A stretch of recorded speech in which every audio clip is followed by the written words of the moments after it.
Good morning, students. Today, start the new topic elements of weather and climate. So, already we have started the chapter weather and climate. So, let us proceed to the next page. What is weather? Weather is day to day conditions of the atmosphere, and climate is the average weather pattern that is calculated of about 25 years. So, that is called climate. So, what are the elements of weather and climate? There are several elements that make up the weather and climate of a place. The major of these elements are five. Number one, temperature. Number two, pressure. Number three, wind. Number four, humidity. And number five, precipitation. Analysis of these elements can provide the basis for forecasting weather and defining its climate. These same elements make also the basis of climatology study, of course, within a longer time scale rather than it does in meteorology. So these are the five major elements that make up the weather. Now come to the page number 102, elements of weather. So what are the elements? Temperature, number one.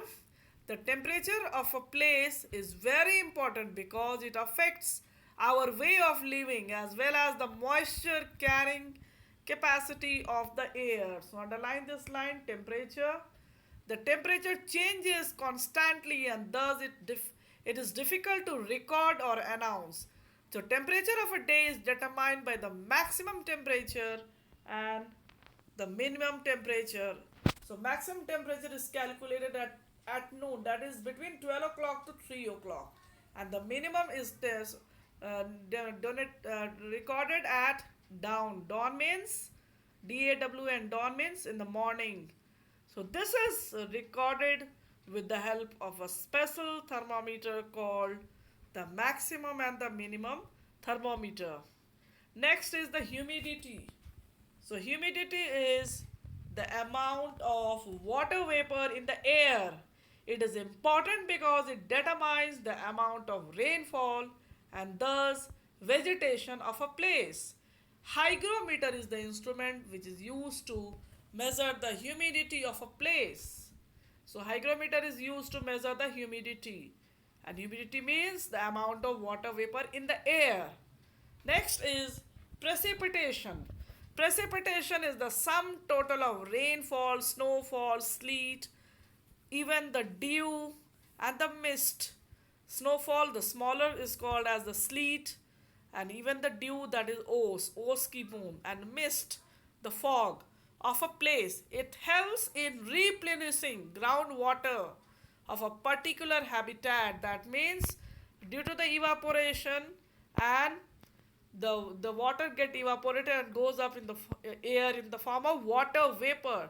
So precipitation helps in replenishing the groundwater. So rain gauge is an instrument which is used by the meteorologists to measure the precipitation or rainfall of a place. Underline this line. Rain gauge is used to measure the precipitation. So these are the three elements of weather. So next two are the sunshine and the wind movements. So before we will discuss about the sunshine and the wind movement, let us see an activity to observe the precipitation and understand the factors affecting it. What are the materials required? A glass jar, trough of water, that means the tumbler of water or beaker, burner, plastic packets, ice cube, and a rubber band. Procedure: bring the trough of water to boil on the burner. Now, quickly but carefully pour it in the jar with your teacher's help. Fix the plastic bag at the mouth of the jar with a rubber band.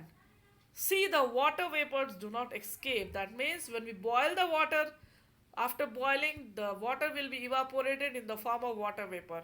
Since we have covered the mouth of the jar with the plastic bag, all the water vapor will collect at the upper part and it will not go out, and then after some time it will condense, cool, and comes in the form of droplets of water. How? By putting ice on the plastic on top. So when we put ice on the top, then what will happen? All the water vapor will condense and they will come back in the form of precipitation. So in the same way, from our cloud, the rain also comes, that is the form of precipitation. So what is the observation? The foggy area that you notice on the jar in the beginning signifies the formation of clouds. In the end, the droplets that come down are similar to the rain. You will notice that the difference in temperature of the boiling water and the upper portion of the jar aids in the formation. See the diagram here, how the ice cube has been kept above in the plastic sheet.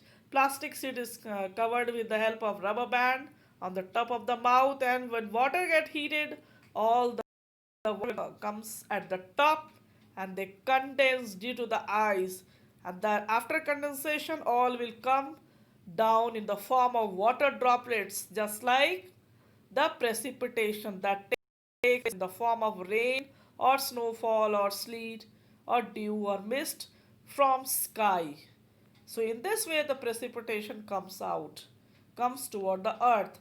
Now here it is written, higher temperature of a place similarly helps in more evaporation, which eventually increases the rate of precipitation. That means if the temperature is high at a place, then there will be more evaporation and more precipitation will occur and more rainfall will takes place. This effects could be heightened.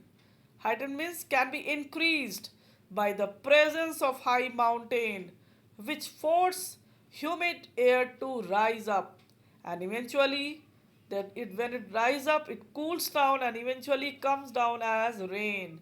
So high mountain also helps, it create the force to push the humid air to rise up, and at the level of the atmosphere it cools down and eventually comes down as rain.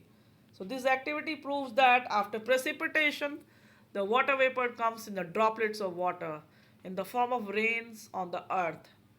Now, next is sunshine. Sunshine determines the temperature of and thus governs the weather at a particular place. So, sunshine is also an element. Underline this line. Sunshine determines the temperature and thus gives the weather of a particular place. And the rate of photosynthesis is related by the temperature and the period along which plants of a particular area are exposed to the sun. So you will see all major formats of weather report include the time of the sunrise and sunset. So sunshine is also an element of weather. Next is the wind movement. Wind movement is an important factor in regulating precipitation and temperature of a place. So wind direction is shown by the weathercock, while the wind speed is measured by an anemometer instrument called anemometer. Underline this line. Wind direction is shown by the weathercock, while the wind speed is determined by an instrument called anemometer. So there are the five elements: temperature, humidity, precipitation, sunshine, and wind movement. So see, some diagram is given here about the different types of instrument which are used to measure the different humidity and the temperature. Hygrometer is used to measure the humidity, the amount of water vapor. This is the hygrometer. Rain gauge. So rain gauge is used to measure the rainfall. So this is the rain gauge.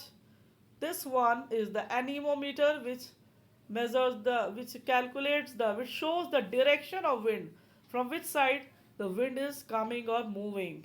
Then we have the weathercock. So weathercock also indicate the north, south, east, west direction of the wind blowing. And then we have another one that is called as the maximum and the minimum thermometer. So this is the maximum and the minimum thermometer, in which mercury are used in which, according to the temperature rising in the noon or in the morning or in the evening, the maximum and minimum temperature gives the respective temperature. So that is about the different instruments which are used to measure the elements used to measure the different elements of a weather. That's all.